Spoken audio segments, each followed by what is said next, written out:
आज हम लोग पढ़ेंगे जायसी ग्रंथावली। ठीक है। जायसी ग्रंथावली, इसके जो हमारे नक्षिक और नागमती वर्ण वियोग खंड जो है हमारे पाठ्यक्रम का हिस्सा है, उसके हम लोग व्याख्या हमने भेज दी है। और उसी के संदर्भ में शुक्ल जी के जो इम्पोर्टेंट कथन है, जिससे परीक्षा में जो भी आ भी चुका है, और वो पढ़ेंगे। शुक्ल के संदर्भ, शुक्ल जी के विषय में अन्य विद्वानों के जो कथन है, उन सभी को हम लोग इस पे कवर करेंगे। तो थोड़ा सा पहले जायसी की बात कर लेते हैं, फिर हम जायसी ग्रंथावली पे आएंगे। शुक्ल जी द्वारा संपादित जो ग्रंथावली है उस पर आएंगे। मलिक मोहम्मद जायसी की बात करें तो 1464 में इनका जन्म हुआ बच्चन सिंह के अनुसार, और 1542 में इनकी मृत्यु हुई।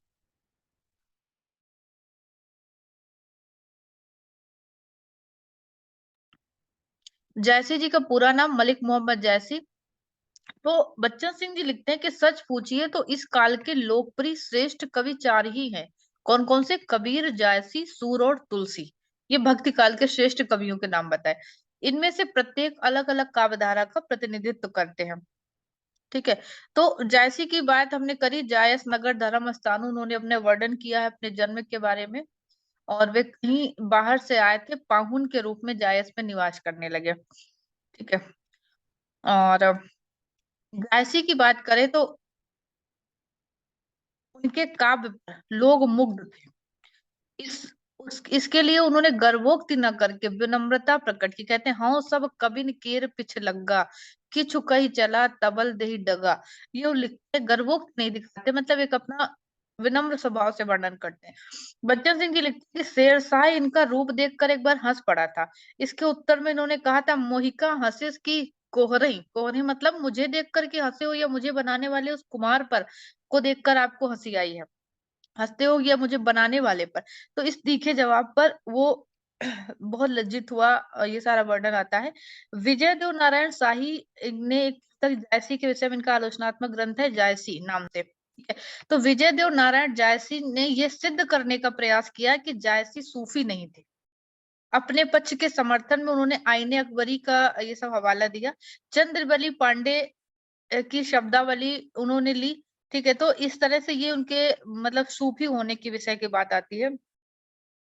और हमें जो हमारा विषय है यहाँ पर आज जायसी के विषय में, क्योंकि कथन आया था जायसी के विषय में, शुक्ल जी का एक ये जिसमें कथन दिया है कि जायसी बड़े भावुक भगवत भक्त थे और अपने समय में बड़े ही सिद्ध और पहुंचे हुए फकीर माने जाते थे। पर कबीर दास के समान अपना एक निराला पंथ निकालने का हौसला उन्होंने कभी न किया। जिस मिल्लत या समाज में उनका जन्म हुआ, उसके प्रति अपने विशेष कर्तव्यों के पालन के साथ वे सामान्य मनुष्य धर्म के सच्चे अनुयायी थे। ये आचार्य शुक्ल का कथन आता है जायसी के विषय में। ये जायसी ग्रंथावली का ही कथन है। ठीक है। विभिन्न विद्वानों और शोधार्थियों की बात करें तो जायसी के मतलब सभी लोगों ने करीब 24 ग्रंथों का उल्लेख किया, लेकिन शुक्ल जी की बात करें तो शुक्ल जी की जायसी ग्रंथावली में 3 ग्रंथ ही सम्मिलित किए गए हैं, पद्मावत, अखरावट और आखिरी कलाम। ठीक है। ये लिखते हैं उसकी भूमिका में वो कि अब कुछ दूसरे ग्रंथों, चित्ररेखा, मसला नामा का भी प्रकाशन हो गया, उसमें आता है। जायसी की कीर्ति का जो आधार है वो क्या है? उनकी पद्मावत है। और भला हो, कहते हैं बच्चन सिंह जी की शुक्ल जी का, जिन्होंने इस उपेक्षित किंतु अत्यंत महत्वपूर्ण ग्रंथ का वैसे ही उद्धार किया जैसे वाराह ने रत्न गर्भा पृथ्वी का। इंपॉर्टेंट ये कथन हो सकता है। ठीक है। पद्मावत ही कुछ खंड हमारे सिलेबस में है। जैसी का श्रेष्ठ ग्रंथ है पद्मावत। कहते श्रेष्ठ ग्रंथ ही नहीं है ये, बल्कि समूची हिंदी काव्य परंपरा का एक दुर्लभ ग्रंथ है। रचना इसकी जैसी 947 हिजरी बताते, यानी संवत 1540 में इसकी रचना हुई थी। ठीक है। तो हम आते हैं जैसी ग्रंथावली पे। इसके संस्करण में यहाँ पे बताते हैं कि किस तरह से उन्होंने इसका संकलन किया, कहाँ कहाँ से, शुक्ल जी बताते हैं। और ये प्रथम जब इसका संकलन आया था, संस्करण निकला था जायसी ग्रंथावली का, तो शुक्ल जी लिखते हैं कि प्रथम संस्करण में जायसी के 2 ग्रंथ थे, इसमें पद्मावत और अखरावट का ही संग्रहण किया था, शुक्ल जी बताते हैं। ठीक है। उनका एक और ग्रंथ इस दूसरे मतलब उसमें मिला इनको, दूसरी बार में उसने का संकलन किया। एक और ग्रंथ मिलता है आखिरी कलाम। आखिरी कलाम फारसी लिपि में बहुत पुराना छपा हुआ, हाल में ही मिला, ऐसा वर्णन करते हैं। तो ये भी, उसको भी इन्होंने दूसरे संस्करण में आखिरी कलाम को सम्मिलित किया था। मतलब पहले संस्करण में सिर्फ पद्मावत और अखरावट ही थे जैसी ग्रंथावली में। ये चीज आपके लिए इंपॉर्टेंट है। आगे बताते हैं इस अखरावट के विषय में शुक्ल जी की। एक तो इसकी भाषा और भाषा पद्मावत और अखरावट की अपेक्षा अधिक ठेठ और बोलचाल की अवधि दूसरे दूसरे फारसी अक्षरों में लिखी हुई है। ठीक है, तो ये बताते हैं इसकी भाषा अखरावट की कैसी थी, आखिरी कलाम की, सॉरी। जैसी के दो और ग्रंथों की अपेक्षा इसकी रचना बहुत निम्न कोटि की है। तो ये चीज ध्यान रखिए ना, जैसी ने आखिरी कलाम को कहा कि एक निम्न कोटि की रचना है ये अन्य दो ग्रंथों की अपेक्षा। ठीक है, इसमें उन्होंने बताया आखिरी कलाम में इस्लाम की किताबों के अनुसार कयामत के दिनों का लंबा चौड़ा वर्णन मिलता है, किस प्रकार जल प्रलय होगा, ये सारी चीजों का वर्णन इसमें आता है। ये रामचंद्र शुक्ल जी ने इसके दासी ग्रंथावली की द्वितीय संस्करण की भूमिका में लिखा था। प्रथम संस्करण की बात करें तो यहाँ से शुक्ल जी शुरुआत करते हैं, जब प्रथम संस्करण निकला कि पद्मावत हिंदी के सर्वोत्तम प्रबंध काव्यों में है। जो भी इसके इंपॉर्टेंट कथन मुझे लगे वो मैंने अंडरलाइन कर दिए हैं, पीडीएफ आपको ग्रुप में मिल जाएगी। ठीक है, तो जहां से क्वेश्चन बन सकता है। ये शुक्ल जी का कथन है, पद्मावत हिंदी साहित्य के सर्वोत्तम प्रबंध काव्यों में है। ठेठ अवधी भाषा के माधुर और भावों की गंभीरता की दृष्टि से ये काव्य निराला है। ठीक है, ये इसके विषय में शुक्ल जी पद्मावत के विषय में कहते हैं। पर खेद के साथ कहते हैं, कहना पड़ता है कि इसके पठन पाठन का मार्ग कठिनाइयों के कारण अब तक बंद दशा रहा। तो ये उसके पीछे बताते हैं कि उन्होंने इसका संपादन का काम शुरू किया, क्यों संपादन करना चाहा। और इसी पद्मावत के विषय में शुक्ल जी कहते हैं कि इसका अध्ययन हिंदी साहित्य की जानकारी के लिए कितना आवश्यक है।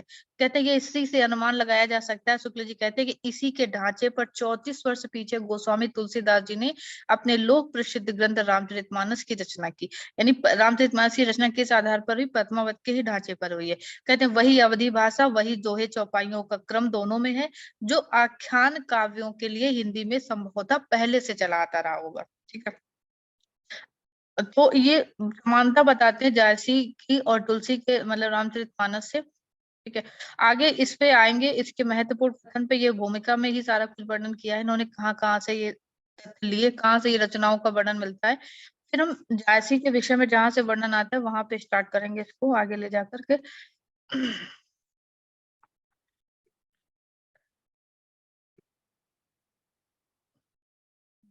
इसकी ये विषय सूची है जो हम लोगों को पढ़ना है, वहां पे नखशिक वर्णन और नागमती वियोग खंड, ये हमारा विषय है। जो हमारा व्याख्या खंड है हमें पढ़ना है, नागमती वियोग खंड और नखशिक। ठीक है, मलिक मोहम्मद जैसी कि यहाँ से शुक्ल जी के बारे ने जो उनके विषय में वर्णन किया उसको यहाँ पे हम पढ़ेंगे। कि लिखते शुक्ल जी की 100 वर्ष पहले कबीरदास हिंदू और मुसलमान दोनों के कट्टरपन को फटकार चुके थे।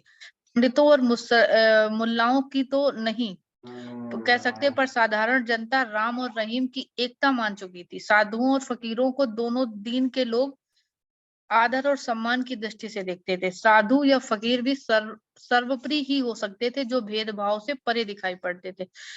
तो बहुत दिनों तक एक साथ रहते हुए हिंदू और मुसलमान एक दूसरे के सामने अपना अपना हृदय खोलने लगे, जिससे मनुष्यता के सामान्य भावों के प्रवाह से मग्न होने और करने का समय आ गया था। जनता की प्रवृत्ति भेद से अभेद की ओर हो चली थी। मुसलमान हिंदुओं की राम कहानी सुनने को तैयार हो गए थे और हिंदू मुसलमानों का दास्तान हमजा सुनने को। नल और दमयंती की कथा मुसलमान भी जानने लगे थे, लैला मजनू हिंदू भी समझने लगे थे।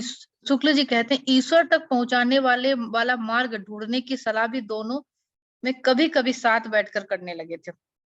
ठीक है, तो ये उन्होंने यहाँ पे वर्णन किया कि किस तरह से वहाँ उस समय सूफी काव्य में हिंदुओं की, राजाओं की कथा कहानियां होने लगी थी और हिंदू कवि उनकी वर्णन उनका करने लगे थे। तो मुसलमान और हिंदुओं और मुसलमान दोनों के बीच साधुता का सामान्य आदर्श किस तरह प्रतिष्ठित हो गया था वो वर्णन करते हैं यहाँ पर शुक्ल जी। और कहते हैं बहुत से मुसलमान फकीर भी अहिंसा का सिद्धांत स्वीकार स्वीकार करने लगे थे। कहते ऐसे समय में कुछ भावुक मुसलमान प्रेम की पीर की कहानियां लेकर साहित्य क्षेत्र में उतरे। तो ये कहानियां किसकी थी? हिंदुओं के ही घर की थी। उनकी मधुरता और कोमलता का अनुभव करके इन कवियों ने ये दिखला दिया कि एक ही गुप्त तार मनुष्य मात्र के हृदयों से होता हुआ आया है, जिसे छूते ही मनुष्य बाहरी रूप रंग के भेदों की ओर से ध्यान हटाकर एकत्व का अनुभव करने लगता है। ये सूफी काव्य के वजह से कहते हुआ। अमीर खुसरो ने मुसलमानी राज काल में आरंभ में हिंदू जनता के प्रेम और विनोद में योग देकर भावों के परस्पर आदान प्रदान का सूत्रपात किया था। तो ये सारा वर्णन कहते हैं किस तरह से एक दूसरे के प्रति प्रेम और हमदर्दी का भाव वहां पे देखने को मिला। ठीक है, तो एक कथन, इनका इम्पोर्टेंट कथन एक आता है शुक्ल जी का यहीं पर, कि आप लोगों ने बहुत बार पढ़ा होगा कि हिंदू हृदय और मुसलमान हृदय आमने सामने करके अजनबीपन मिटाने वालों में इन्हीं का नाम लेना पड़ेगा। इन्हीं का मतलब किसका? जैसी का, या कह सकते हो कि ये जो प्रेम कहानियां हिंदी लिख रहे थे कुतुबन जैसी, है ना, इन लोगों का नाम लेना पड़ेगा। और एक आगे कथन कि इन्होंने मुसलमान होकर हिंदुओं की कहानियां हिंदुओं की ही बोली में कहते हैं कि प्रस्तुत करी। हिंदुओं की बोली में पूरी सहृदयता से कहकर उनके जीवन की मर्म स्पर्शनी अवस्थाओं के साथ अपने उदार हृदय का पूर्ण सामंजस्य दिखा दिया। ये दोनों इंपॉर्टेंट कथन है। तीसरा और इम्पोर्टेंट एक कथन नीचे आता है कि कबीर ने केवल भिन्न प्रतीत होती हुई परोक्ष सत्ता की एकता का आभास दिया था। प्रत्यक्ष जीवन की एकता का दृश्य सामने रखने की आवश्यकता बनी थी, वो जायसी द्वारा पूरी हुई। ये तीनों इंपॉर्टेंट कथन है शुक्ल जी के जायसी के संदर्भ में। प्रेम गाथा की परंपरा का भी वर्णन यहाँ पर करते हैं, वो किस तरह से शुरुआत हुई, थोड़ा सा इसका भी जिक्र करेंगे क्योंकि एक कथन यहाँ से भी इम्पोर्टेंट है। कहते हैं इस नवीन शैली की प्रेम गाथा का आविर्भाव इस बात के प्रभावों से है कि इतिहास में किसी राजा के कार्य सदा लोक प्रवृत्ति के प्रतिबिंब नहीं हुआ करते हैं। इस बात को कहते हैं ध्यान में रखकर नवीन पद्धति के इतिहासकार प्रकरणों का विभाग राजाओं के राजत्व काल के अनुसार न करके लोक की प्रगति के अनुसार करना चाहते थे। तो कहते एक तरफ सिकंदर लोदी का प्रचार हो रहा था, दूसरी तरफ बंगाल के हुसैनाबाद के अनुरोध से सत्य की पीर की कथा चलाई जा रही थी। तो ये सारी चीजें कहते मनुष्यत्व होने का परिचय मिल रहा था।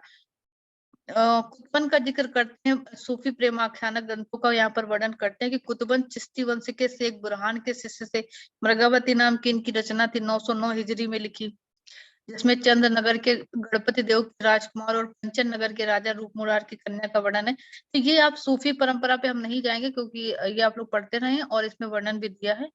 ठीक है, तो जो इम्पोर्टेंट चीजें जैसी ग्रंथावली के विषय में जो हमारे सिलेबस है वो हम यहाँ पर पढ़ेंगे। तो इसमें उन्हीं का वर्णन किया, जैसी के जीवन वृत्त पर आते हैं जो वर्णन यहाँ पे शुक्र ने किया। अब आखिरी कलाम में इन्होंने छोटी सी जो पुस्तक है जो फारसी अक्षरों में लिखी है सन 936 हिजरी में, यानी 1528 के लगभग अपना समय, ये जो पुस्तक लिखी गई थी बाबर के समय में कहते हैं लिखी गई थी ये। इसी पुस्तक में इन्होंने अपने जन्म का वर्णन दिया है जैसी ने। भा अवतार मोर 9 सदी 30 बरस ऊपर कवि बधे, अभी बच्चे सिंह की पुस्तक में हम लोगों ने पढ़ा। तो जीवन परिचय हमने पढ़ ही लिया, उसमें कहाँ से गायस नगर में कहीं से आकर बसे थे ये। ठीक है, और ऐसे ही हम लोग इम्पोर्टेंट बस कथन को लेते हुए, ये निजामुद्दीन औलिया के शिष्य थे, भी जानते, मलिक मोहम्मद जैसी औलिया की शिष्य परंपरा में थे। ठीक है, इसी की दो शाखाएं हुई और पहली शाखा की परंपरा इन्होंने इसमें दी है कि उसी शाखा के ये थे, पहली शाखा के। पद्मावत और अखरावत दोनों जैसी इनकी गुरु परंपरा का विस्तार से वर्णन भी दिया है इन्होंने। ठीक है, इसके बाद आते हैं हम लोग, इम्पोर्टेंट कथन मैंने हर जगह नोट कर दिया है, इसके जो विरह वर्णन है और प्रेम पद्धति, और यहाँ पर भी कुछ कथन मिले मुझे जो जहाँ जो परीक्षा में आया। हाँ, ये जो प्रेम पद्धति वाला टॉपिक है, यहाँ से एक कथन मुझे मिला जो परीक्षा में भी आया है, हम आपको दिखाते हैं। पद्मावत की बात करते हैं तो पद्मावत की को जो आख्यायिका ऊपर दी गई, जो उन्होंने यहाँ पर पूरा उन्होंने पद्मावत का वो कहानी लिखी। पद्मावत सन 1520 में लिखी गई थी, जैसी ने लिखी। ठीक है, ये क्या है, इसको इन्होंने एक प्रेम कहानी कहा पद्मावती को। ठीक, और इसका वर्णन उन्होंने किया इस तरह से पद्मावत की कथा आती है। उन्होंने ये बताया शुक्ल जी ने यहाँ पर कि 4 प्रकार के प्रेम का वर्णन हमारे साहित्य में मिलता है। ठीक है, चारों प्रकार का ऊपर वर्णन दिया है, किस तरह के चारों प्रकार होते हैं। तो चौथा प्रकार शुक्ल जी ने बताया प्रेम का। चौथे प्रकार का वो प्रेम है जो गुण श्रवण, चित्त दर्शन, स्वप्न दर्शन आदि से उत्पन्न होता है और नायक या नायिका को संयोग के लिए प्रत्यान करता है। तो वही चीजें कहते हैं कि जो जायसी का प्रेम वर्णन है वो कहते हैं इसी चौथे प्रकार का प्रेम वर्णन है।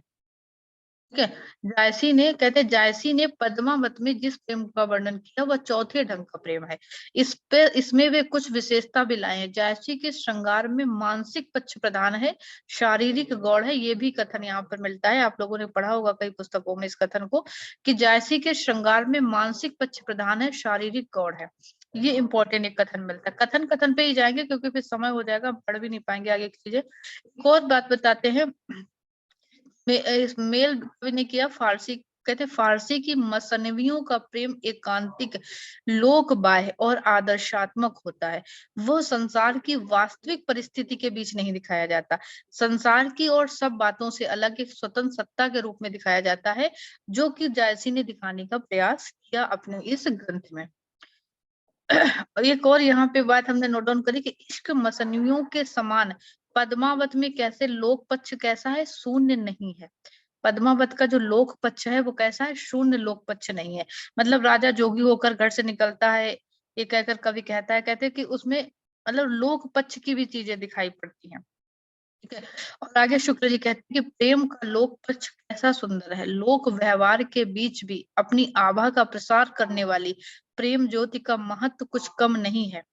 ठीक है, ये इम्पोर्टेंट ये भी चीज है कि प्रेम लोग ऐसे ऐसे कथन जो बीच में मतलब लगता है कि किसी से संबंध ही नहीं, जैसे जो आया था कि कहाँ से है, किसके संदर्भ में है, ऐसे आप कथन को नोट डाउन कर सकते हैं। जैसे ये भी अच्छा है कि प्रेम का लोक पक्ष कैसा सुंदर है, लोक व्यवहार के बीच भी अपनी आभा का प्रसार करने वाली प्रेम ज्योति का महत्व कुछ कम नहीं है।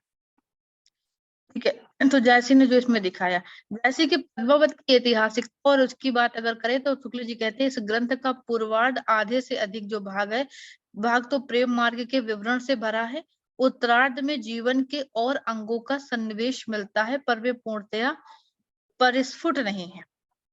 ठीक है, उसके बाद कहते पद्मावत को शुक्ल जी कहते हैं हम श्रृंगार रस प्रधान काव्य भी कह सकते हैं। कुछ चीजें ऐसी भी दिखाई, जैसे युद्ध यात्रा युद्ध, कहते कुछ चीजें हैं जो हमें जहां पर हम उसको श्रृंगार रस का काव्य भी कह सकते हैं। तोते के मुंह से पद्मावती के स्वरूप का वर्णन राजा सुनता है, पूर्व अनुराग की बात आती है इसमें, इसका भी वर्णन उन्होंने यहाँ पर किया।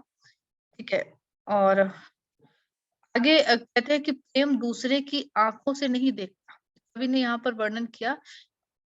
वह अपना किसी के रूप गुण की प्रशंसा सुनते ही कहते हैं एक बारगी प्रेम उत्पन्न हो जाना ये स्वाभाविक जान पड़ता है, लेकिन जो प्रेम दूसरे की आंखों से कहते हैं वो नहीं देखता, अपनी आंखों से देखता है। राजा रत्नसेन का वर्णन है कि राजा रत्नसेन तोते के मुंह से पद्मावती के अलौकिक रूप वर्णन सुनता, जिस भाव की प्रेरणा से निकल पड़ता है वह पहले रूप लोभ ही कहा जाएगा। ठीक है, क्वेश्चन बनने को यहाँ से बनाया जा सकता है कि पद्मावत में जिस प्रेम के अलौकिक वर्णन का प्रेम का वर्णन किया है शुक्ल जायसी ने, जिस भाव की प्रेरणा निकलती है उसमें, वो किस तरह का है, रूप लोभ है वो। ठीक है, वो रूप लोभ है, इसको इसको रूप लोभ आप कह सकते हो। ठीक है, इस तरह का वो वर्णन वहां पर आता है। तो जो इम्पोर्टेंट चीजें हैं वो हम यहाँ पे बस वही आपको दिखा रहे हैं इसमें। बहुत लंबा है, पीडीएफ दे देंगे तो आप आराम से कुछ चीजें खुद से भी पढ़िएगा। एक और यहाँ पर कथन मिलता है कि साधनात्मक रहस्यवाद योग जिस प्रकार अज्ञात ईश्वर के प्रति होता है, उसी प्रकार सूफियों का प्रेम योग भी अज्ञात के प्रति होता है। ये भी एक अच्छा कथन यहाँ पर हो सकता है परीक्षा की दृष्टि से। ठीक है, उसके बाद आगे आते हैं और भी जो पद्मावत की प्रेम प्रसंग की बात करते हैं, तो पद्मावत में शुक्ल जी कहते हैं नौ प्रस्फुटित प्रेम के साथ नागमती का गृहस्थ परिपुष्ट प्रेम में भी अत्यंत मनोहर दिखाया गया है। पद्मावती प्रेमिका के रूप में अधिक लक्षित होती है, नागमती पति प्राणा हिंदू पत्नी के मधुर रूप में हमारे सामने इस ग्रंथ में आती है। ठीक है, तो पहले पहल कहते हैं हम रूप गर्विता और प्रेम गर्विता के रूप में उनको देखते हैं। प्रेम गर्विता कौन है, पद्मावती है। रूप गर्विता प्रेम गर्विता मतलब पद्मावत कौन है, प्रेम गर्विता और रूप गर्विता के रूप में कहते हैं उसको दिखाया गया है।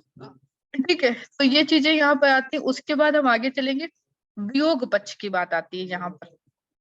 यहाँ से वियोग पक्ष में, जैसे हमारे में वियोग पक्ष हमारे लिए शीर्षक क्यों इंपॉर्टेंट हो जाता है, क्योंकि नागमती का वियोग वर्णन हमारे पाठ्यक्रम का हिस्सा है, तो इसलिए वियोग पक्ष के कथन इंपॉर्टेंट हो जाते हैं।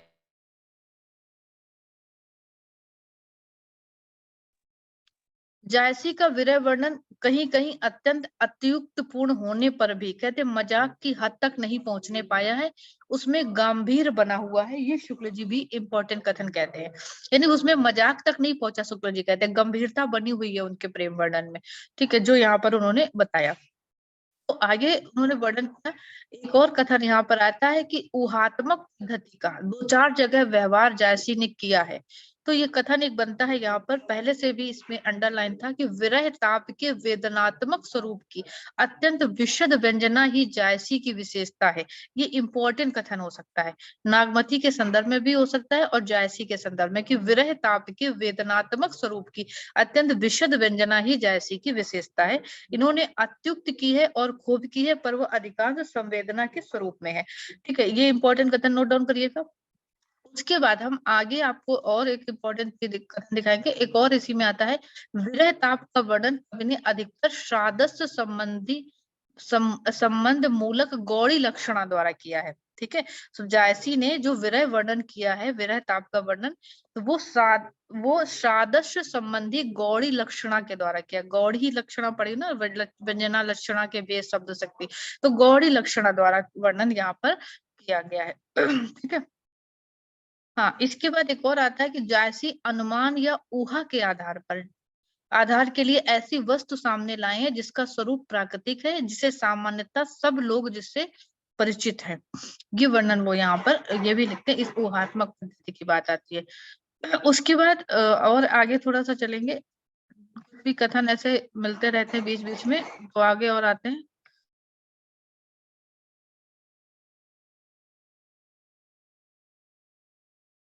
ये आप इंपॉर्टेंट कथन देखिए, जो हमारी परीक्षा में आया था, हम लोग परेशान थे कि ये कथन कहाँ से आया, कहाँ से उठाया गया, कहाँ से लिया गया। ये इसी वियोग वर्णन वाले से ही था, क्योंकि वियोग वर्णन हमारे सिलेबस में भी है, नागमती वियोग खंड। तो यूपीएससी के सिलेबस में ये कथन था कि उन्होंने सामान्य हृदय तत्व की सृष्टि व्यापनी भावना द्वारा मनुष्य और पशु पक्षी सबको एक जीवन सूत्र में बद्ध देखा। क्वेश्चन था कि ये कथन किसके विषय में है, ये प्रश्न था ना। तो ये जायसी के विषय में शुक्ल जी का कथन था। हमने इसकी भूमिका पढ़ी होती, और अगर जिसने भी पढ़ी थी तो उसका सही हो जाता। ठीक है, तो ये आपके लिए इंपॉर्टेंट हो जाता है, इसलिए ये जो चीजें हम बता रहे हैं वो आपके लिए इंपॉर्टेंट है। ये इस विज्ञापन 50 में यही कथन आया था। ठीक है, वहां पर उन्होंने दिखाते हैं, शुक्ल जी ने दिखाया है कि किस तरह से पशु पक्षी के साथ प्रेम को दिखाया गया है। तुलसी ने दिखाया, हे खगमर्ग हे मधुकर शैनी वाला, तो इन्होंने भी दिखाया। तो उन्होंने कहते हैं सामान्य हृदय तत्व की श्रेष्ठ व्यापनी भावना द्वारा मनुष्य और पशु पक्षी सबको एक जीवन सूत्र में बद्ध देखा है। किसने? जायसी ने देखा है। ये इंपॉर्टेंट यहाँ पर होता है। पद्मावती के लिए नागवती के संदेश भी दिखाए गए। और आगे कहते हैं, मनुष्य के आश्रित, मनुष्य के पाले हुए पेड़ प्रकार मनुष्य के सुख से सुखी और दुख से दुखी दिखाई देते हैं। ये भी बड़ी कौशल और बड़ी सहजता से जायसी ने अपने वियोग वर्णन में दिखाया भी है ना। पलटी नागमती के पारी सोनी फूल फूल फुलवारी, है ना, ये लिखते वर्णन आता है यहाँ पर। जाचत पंखी रहे सब देहि सब, तो मतलब जो उसके सुख से सुखी है। और ये भी शुक्ल जी कहते हैं, प्रलंब श्रृंगार ही पद्मावत में प्रधान है। ये भी एक इम्पोर्टेंट फैक्ट कथन है यहाँ पर, कि विप्रलंब वियोग श्रृंगार ही पद्मावत में प्रधान है। ये भी वर्णन वहां पर उन्होंने किया। और विरह पद्धति में कवि ने भारतीय पद्धति का अनुसरण किया विरह दशा के वर्णन में। ठीक है, ये सारा वर्णन करते हैं। फिर विरह दशा के भीतर निरवलता और अनुभूति की रह भी रहनी को होती है, ये भी चीजें इन्होंने दिखाई। और आगे थोड़ा सा आते हैं, पद्मावत में एक कथन आता है। पद्मावत में यद्यपि हिंदू जीवन के परिचयात्मक भावों की ही प्रधानता है, पर बीच बीच में फारसी साहित्य द्वारा पोषित भावों के भी छींटे कहीं कहीं मिलते हैं, जो कि इम्पोर्टेंट आपके लिए कथन यह भी हो जाता है। ठीक है, ये भी आपके लिए इम्पोर्टेंट है। सारे कथन मैंने पहले से ही नोट डाउन करके रखे। फिर नागमती के विरह वर्णन के विषय में शुक्ल जी कहते हैं, नागमती के विरह वर्णन के अंतर्गत वह प्रसिद्ध 12 मासा है। जिसमें वेदना का अत्यंत निर्मल और कोमल स्वरूप, हिंदू दाम्पत्य जीवन का अत्यंत मर्मस्पर्शी माधुर्य, अपने चारों ओर की प्राकृतिक वस्तुओं और व्यापारों के साथ विशुद्ध भारतीय हृदय की साहचर्य भावना तथा विषय के अनुरूप भाषा का अत्यंत स्निग्ध सरल मधुर और अकृत्रिम प्रवाह देखने योग्य है, इसमें कहते हैं। इस 12 मासे में शुक्ल जी कहते हैं वर्ष के 12 महीनों का वर्णन विप्लव श्रृंगार के उद्दीपन की दृष्टि से है। ये भी नोट किए, विप्लव श्रृंगार की किसकी दृष्टि से? उद्दीपन की दृष्टि से, जिसमें आनंदप्रद वस्तुओं का दुखप्रद होना दिखाया गया है। ठीक है, जो आनंददायी वस्तुएं हैं किस तरह दुख प्रदान करती हैं नायिका को, वैसा वर्णन वो यहाँ पर 12 मासा में दिखाया गया है। आगे शुक्ल जी कहते हैं प्रेम में सुख और दुख दोनों की अनुभूति की मात्रा जिस प्रकार बढ़ जाती है, उसी प्रकार अनुभूति के विषयों का विस्तार भी है। संयोग की अवस्था में जो प्रेम सृष्टि की सब वस्तुओं से आनंद का संग्रह करता है, वही वियोग की दशा में सब वस्तुओं से दुख का संग्रह करने लगता है। ये जो नागमती वर्णन में देखने को मिलता है। तो शुक्ल जी अंत में कहते हैं कि इस 12 मासा में दो बातें आती हैं, एक प्राकृतिक वस्तुओं और व्यापारों का दिग्दर्शन मिलता है, दूसरा दुख के नाना रूपों और कारणों की उद्भावना इसमें देखने को मिलती है। तो ये दोनों लाइनें नोट कर लीजिएगा, क्वेश्चन ऑप्शन के रूप में भी ये आपके सामने रखा मिल सकता है। ठीक है। उसके बाद आगे आएंगे और भी कुछ कथन आते हैं। संभोग श्रृंगार का वर्णन आता है। संभोग श्रृंगार को मैंने ज्यादा नहीं पढ़ा है, क्योंकि जो हम चीजें हमारे सिलेबस का हिस्सा है सिर्फ मैंने उसी को जोड़ने रखने का प्रयास किया है। कुछ लाइनें ऊपर से जोड़ ली है कि पद्मावती यद्यपि पद्मावत में वियोग श्रृंगार ही प्रधान है, पर संयोग श्रृंगार का भी पूरा वर्णन है। जिस प्रकार 12 मासा विप्रलंब के उद्दीपन की दृष्टि से लिखा गया, उसी प्रकार खड ऋतु वर्णन संभोग श्रृंगार के उद्दीपन की दृष्टि से लिखा गया। ये यहाँ पर कथन आता है। चूंकि ये हमारे में और वियोग श्रृंगार हमारे सिलेबस का हिस्सा था, इसलिए बहुत ज्यादा इंपॉर्टेंट था। ठीक है, तो ये कुछ महत्वपूर्ण चीजें थी जो मैंने यहाँ पर ली। रत्नसेन और पद्मावती के प्रेम में आरंभ में कहते हैं शुक्ल जी की विषमता है, और गोपी कृष्ण के प्रेम में अंत में विषमता है। ये दोनों में अंतर दिखाया। कहते हैं कि गोपी कृष्ण का प्रेम समता से विषमता की ओर प्रवृत्त हुआ है, और रत्नसेन पद्मावती का प्रेम विषमता से समता की ओर है। इसकी व्यंजना यहाँ पे देखने को मिलती है। ठीक है, फिर उसके बाद ईश्वरोन्मुख प्रेम को भी यहाँ पे दिखाने का प्रयास बताया है शुक्ला जी ने कि किस तरह से ईश्वर उन्मुख प्रेम है इसमें। ठीक है, पद्मावत में दिखाई देता है। कुछ मैंने कथन एक दो इसका भी नोट डाउन किया था कि रत्नसेन का पद्मावती तक पहुंचने वाला प्रेम पंथ जीवात्मा को परमात्मा में ले जाकर मिलाने वाला प्रेम पंथ का स्थूल आभास दिखाता है। कहते हैं ये उन्होंने बताया कि ये ईश्वर उन्मुख प्रेम का भी दर्शन किस तरह से इसमें देखने को मिला, वो भी यहाँ पे वर्णन वो करते हैं। ठीक है, तो बस मैंने इतना ही अंडरलाइन वैसे किया था, और मुझे अभी और भी इसके शीर्षक थे, और जो भी मुझे मिलते हैं पर एक आध और इम्पोर्टेंट क्वेश्चन तो वो भी आपको मैं क्विज में करवा दूंगी। अभी जितना है समय कम है। तो और आपको कुछ जैसी के विषय में अन्य लोगों के कुछ कथन हैं, हम उनको भी आपको यहाँ पे 1 मिनट दिखा दे रहे हैं, उस पीडीएफ में देख लीजिएगा। जैसी के विषय में ये फाइल आपको दिख रही है, 1 मिनट, एक फाइल ले लेते हैं। उसमें जायसी के कुछ और भी कथन है जायसी के विषय में, जैसे कि ये वाली फाइल आती है इसमें देख सकते हैं कि किस तरह से आलोचना ग्रंथ जो जायसी के विषय ऊपर लिखे गए। जायसी ग्रंथावली के 1924 में शुक्ल जी ने लिखी। विजय देव नारायण ने जायसी नाम से 1983 में एक ग्रंथ लिखा, और जायसी एक नई दृष्टि नाम से डॉक्टर रघुवंश जी ने लिखा ये ग्रंथ। इन जायसी के विषय में ये सारे कथन और भी हमने कुछ नोट डाउन किए थे शुक्ल जी के। और शुक्ल जी कहते हैं एक ही गुप्त तार मनुष्य मात्र के हृदयों से होता, जो अभी हमने पढ़ा ना, होता हुआ जैसे छूते ही मनुष्य बाहरी रूप रंग भेदों की ओर ध्यान एकत्व का अनुभव करने लगता है। ये भी उसी ग्रंथावली के कथन है। रामचंद्र शुक्ल कहते हैं नागमती का विरह वर्णन हिंदी साहित्य में अद्वितीय वस्तु है। शुक्ल जी कहते हैं अपनी भावुकता का बड़ा भारी परिचय जायसी ने इस बात में दिया कि रानी नागमती विरह दशा में अपना रानीपन बिल्कुल भूल जाती है और अपने को केवल साधारण नारी के रूप में देखती है। इसी सामान्य स्वाभाविक वृत्ति के बल पर उसके इस विरह वाक्य छोटे बड़े सबके हृदय को समान रूप से स्पर्श करते हैं। ठीक है, आगे कहते हैं शुक्ल जी, 1 मिनट पीडीएफ ऊपर कर ले थोड़ा सा। जायसी का विरह वर्णन कहीं कहीं अतियुक्तिपूर्ण होने पर मजाक की भी हद तक नहीं पहुंचने पाए। जब भी हमने पढ़े, हिंदी के कवियों में यदि कहीं रमणीय, सुंदर, अद्वितीय रहस्यवाद है तो वो जायसी का है, जिनकी भावुकता बहुत ही उच्च कोटि की है। जायसी की भाषा बहुत ही मधुर है, उसका माधुर्य निराला है। वह माधुर्य भाषा का माधुर्य है, संस्कृत का माधुर्य नहीं है। विजय देव नारायण के कथन आप लोग देख लीजिएगा एक बार कि जायसी में अपने स्वाधीन चिंतन, प्रखर बौद्धिक चेतना के लक्षण मिलते हैं, जो गद्दियों और सिलसिलों की मठी या सरकारी नीतियों से अलग है। इस अर्थ में जायसी यदि सूफी से कुजात, कहते हैं सूफी से कुजात सूफी हैं। विजय देव नारायण शाही कहते हैं कि जायसी के पद्मावत में न सिर्फ एक विशेष जीवन दृष्टि है, बल्कि स्पष्ट सामाजिक सांस्कृतिक समन्वय भी देखने को जायसी के पद्मावत में मिलता है। ठीक है, और विजय देव नारायण के कथन आते हैं यहाँ पर कि जैसे का प्रस्थान बिंदु न ईश्वर है, न कोई आध्यात्म, उनकी चिंता का मुख्य ध्येय मनुष्य है। विजय देव नारायण शाही कहते हैं कि पद्मावत जिंदगी का दर्शन नहीं है, जिंदगी है। वह जायसी का तसव्वुफ नहीं, जायसी की कविता है। फिर शाही जी का कथन आता है कि पद्मावत का पूर्वार्ध भाग यूटोपिया है। रामचंद्र शुक्ल जी का एक कथन और आता है कि जायसी की भाषा देसी सांचे में ढली हुई, हिंदुओं के घरेलू भाव से भरी हुई, बहुत ही मधुर और हृदयगाही है। 3 ग्रंथों का उल्लेख किया है। शुक्ल जी के अनुसार पद्मावत की कथा पूर्वार्ध कल्पित है और उत्तरार्ध ऐतिहासिक है। ठीक है, तो बाकी कथन हमने अभी पढ़ ही लिए। इसकी वो जो आपने पढ़ाई, कबीर ने केवल भिन्न प्रतीत होती हुई परोक्ष सत्ता का आभास दिया, है ना। जायसी में पद्मावत में कुल 57 खंड है, और प्रिय अलंकार क्या है इसके, उत्प्रेक्षा, और इनका अलंकार है उत्प्रेक्षा। ठीक है, तो ये हुए हमारे आज के महत्वपूर्ण कथन।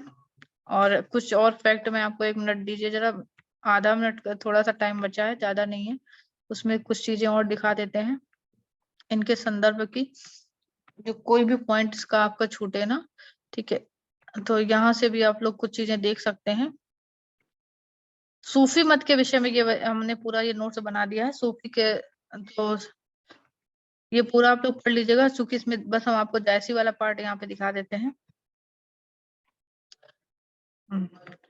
जायसी की रचनाओं का वर्णन है, जितनी रचनाओं का वर्णन आता है वो यहाँ पे दी गई है। पद्मावत, अखरावत, सखरावत, चंपावत, इतरावत, ये सारी हैं। शुक्ल जी ने 3 का ही विशेष रूप से जिक्र किया है। पद्मावत की कथा का आधार क्या है? फारसी पद में पद्मावत, समा परवाना, फारसी गद्य में पद्मावत राय गोविंद मुंशी, उर्दू पद्मावत गुलाम अली की, बंगाल में पद्मावत अलालोल का। ये आया था क्वेश्चन टीजीटी पीजीटी में कि किसने बंगाली में लिखा पद्मावत को। ठीक है, पद्मिनी उपाख्यान रंगलाल बंदोपाध्याय, ये पद्मावत की कथा के मूल आधार है। 12 मासा का वर्णन मिलता है इसी में। 12 मासा की परंपरा की अगर बात की जाए तो अपभ्रंश काव्य में मिलती है, यानी नेमिनाथ चतुष्पादिका चौपाई में सर्वप्रथम 12 मासा का उल्लेख मिलता है। इसमें सूफी काव्य में नागमती वियोग खंड मिलता है, पद्मावत में मिलता है। चित्रावली में भी 12 मासा का वर्णन चैत माह से शुरू होता है। मधुमालती का जो 12 मासा है वो श्रावण मास से शुरू होता है, और पद्मावती में जो 12 मासा है वो आषाढ़ मास से शुरू होता है। कहते हैं चढ़ा आषाढ़ गगन घन बाजा, ऐसे शुरुआत आती है इस लाइन की। ठीक है, कालिदास ने मेघदूत में भी विरह वर्णन आषाढ़ मास से प्रारंभ हुआ है। ठीक है, तो 12 मासा का वर्णन इसमें सब आषाढ़ मास से शुरू होता है, ये आपको ध्यान रखना ना। किसमें? पद्मावत में। जासीकृत पद्मावत में 12 मासा के अंतर्गत नागमती वियोग खंड की बात करें तो जो शुरुआत है आषाढ़ मास से लेकर जेठ, यहाँ से यहाँ तक ये 12 महीनों का जिक्र है। सेनापति ने भी 12 मासा का वर्णन किया है अपनी रचना में। पद्मावत के संदर्भ में जो महत्वपूर्ण फैक्ट वो यहाँ पे दिए गए हैं। कुल 57 खंड है, उपसंहार को लेकर 58 है। साहित्य कोश में कहा गया है कि पद्मावत में खंड, स्तुति खंड जो है से आरंभ होकर उपसंहार खंड तक पहुंचती, ये इसमें कहा गया साहित्य कोश में। पद्मावत के प्रामाणिक समझे जाने वाले जो संस्करण है दोहा चौपाइयों में निर्मित 653 अंशों में बांटे गए हैं। ठीक है, 24वें अंश में पद्मावत का रचना काल दिया गया है, और इसके अंतिम 2 अंशों द्वारा कवि ने पूरी कहानी और वृद्धावस्था, इन सारी चीजों का वर्णन मिला है। पद्मावती की हस्तलिखित प्रतियां पद्मावती या पद्मावती जैसे नामों के साथ पाई गई। ठीक है, उद्देश्य प्रेम तत्व का निरूपण और विरह का सूफी मतानुसार निरूपण करना ही पद्मावती का उद्देश्य है, और उसी प्रकार प्रेम साधना का सम्यक प्रतिपादन करना है। प्रेम का आदर्श यहाँ पर अत्यंत उच्च और महान रूप में देखने को मिलता है। ठीक है, ये चीजें हो गई पद्मावती के विषय में। और हाँ, एक इसी में एक कथन और हमने नोट डाउन किया था, रामस्वरूप चतुर्वेदी का भी मैंने नोट इसी में नोट्स ऐड कर दिया है। ठीक है, तो वो भी आप लोग देख लेना एक बार। ये जायसी का वर्णन, जायसी के विषय में रामस्वरूप चतुर्वेदी की जो पुस्तक है हिंदी साहित्य और संवेदना का इतिहास, उनके विषय में ये यहाँ पर है। ठीक है, इसका एक कथन मैंने अंडरलाइन किया, वो आपको केवल दिखाते हैं। समय पूरा हो चुका है, हमारा भी मिनट बचा है। ठीक है, तो इसमें ये कथन आता है, एक लिखते हैं रामस्वरूप चतुर्वेदी, रासों में यदि लोक शैली प्रबल है और मानस में शिष्ट, तो पद्मावत लोक से शिष्ट में संक्रमण का साक्ष्य है। यह संक्रमण रचना के हर महत्वपूर्ण पक्ष में देखा जा सकता है। ठीक है, तो ये पद्मावत के विषय में है। और बाकी मैंने सारे फैक्ट जितने संभव थे मैंने कोशिश की कि आप तक पहुंच जाए, और परीक्षा की दृष्टि से जितने भी इम्पोर्टेंट थे वो आपके लिए यहाँ पर मैंने प्रस्तुत किए। तो आई होप आपको पसंद आया होगा सभी को। ठीक है, मिलते हैं फिर कल एक महत्वपूर्ण टॉपिक को लेकर के। समय हमारा पूरा भी हो चुका है। ओके, चलिए, थैंक यू।